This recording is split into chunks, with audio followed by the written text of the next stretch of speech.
Shalom, nous retrouvons pour notre mini dracha sur la paracha de la semaine. Ce Shabbat, nous lirons parachat Chukat.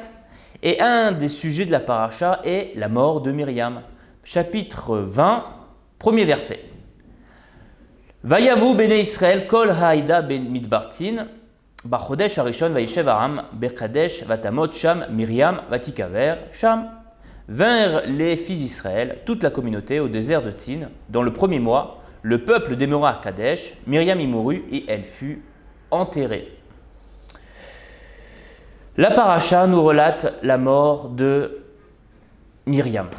Ce triste événement a eu lieu juste avant l'entrée du peuple en terre d'Israël. En d'autres termes, 40 ans après la sortie d'Égypte. Le sujet précédent, c'est-à-dire le tout début de la paracha, nous enseignait que les lois de la vache rousse. Et le verset 2 de la paracha, du tout début de la paracha, nous dit Zot chukat haTorah asher tiva Adonai lemor, daber el bnei Israël vekru elecha para aduma temima asher en bamum asher lo ala alea ol. Ceci est un statut de la loi qu'a prescrit l'Éternel en disant avertis les enfants d'Israël de te choisir une vache rousse, intacte, sans aucun défaut, et qui n'ait pas encore porté le joug. Cette mitzvah a été transmise à Mara 2 mois après la sortie d'Égypte. Alors Rashi se demande pourquoi le récit de Myriam fait-il immédiatement suite au chapitre sur les lois de la vache rousse, alors qu'il n'y a aucun lien chronologique entre ces deux sujets. Myriam est morte 40 ans après la sortie d'Égypte et la vache rousse a été enseignée 2 mois après la sortie d'Égypte. Le maître de Troyes nous répond « De même que les corbanotes que nous traduirons par offrande procurent l'expiation de nos fautes, la mort des justes procure aussi le même résultat. » Rav Povarsky nous enseigne qu'une offrande est le sacrifice d'une bête exécutée dans l'enceinte du Beth Amikdash, ou Mishkan à l'époque de Moshe, ayant pour but en général le pardon d'une faute commise par erreur. Alors que la vache rousse, qui était brûlée entièrement hors du Beth Amikdash, ses cendres permettaient la purification des personnes rendues impures par le contact d'un cadavre.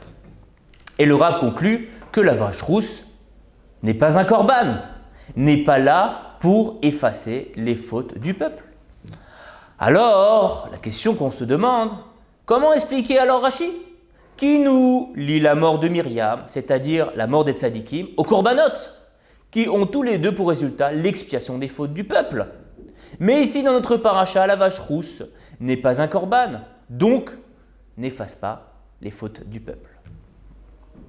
Plus loin, le verset 9, chapitre 19, explique que la paradouma, la vache rousse, est appelée hatat ou, sacrifice du fauteur.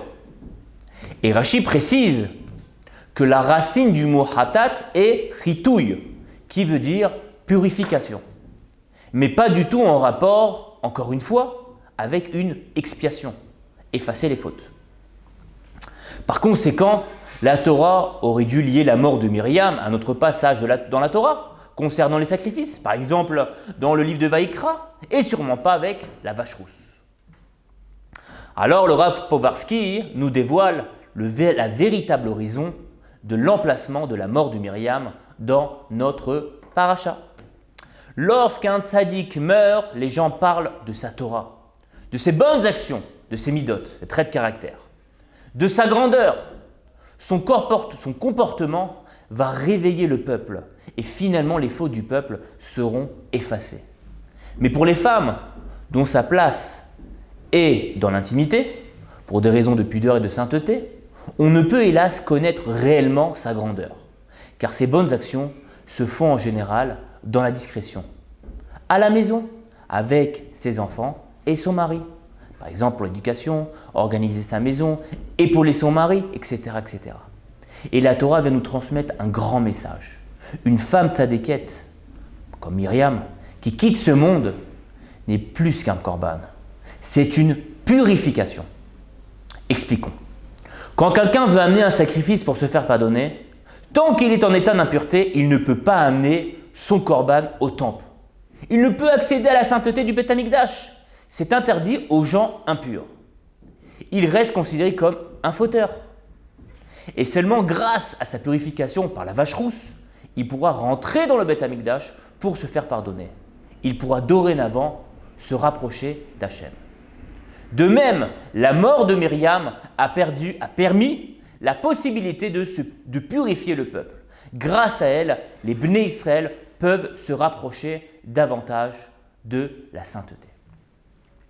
En d'autres termes, la femme est le propulseur de la gadlout, de la grandeur de son mari. Elle est la racine de sa pureté. Grâce à elle, ses actes ont une portée bien plus grande pour Hachem. Rashi nous explique l'interprétation midrashique de la vache rousse.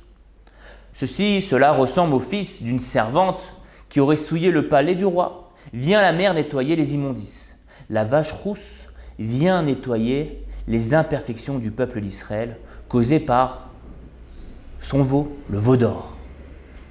Grâce à cette misva qui est un chok, que nous traduirons par une loi qui n'a pas de raison logique, le peuple peut retrouver sa perfection. De même, grâce à son épouse, le mari retrouve sa grandeur d'âme. Car n'oublions pas, le verset nous dit dans Bereshit, chapitre 2, verset 18, « Yomar Hashem Elohim lo tov eyot Adam levado, eiselo ezer kenegdo. » Il n'est pas bon que l'homme soit seul, je lui ferai une aide digne de lui. Les sages extrapolent et nous expliquent qu'un homme seul, l'otov, il n'est pas bon. Il ne devient bon entier seulement en étant en association avec sa femme.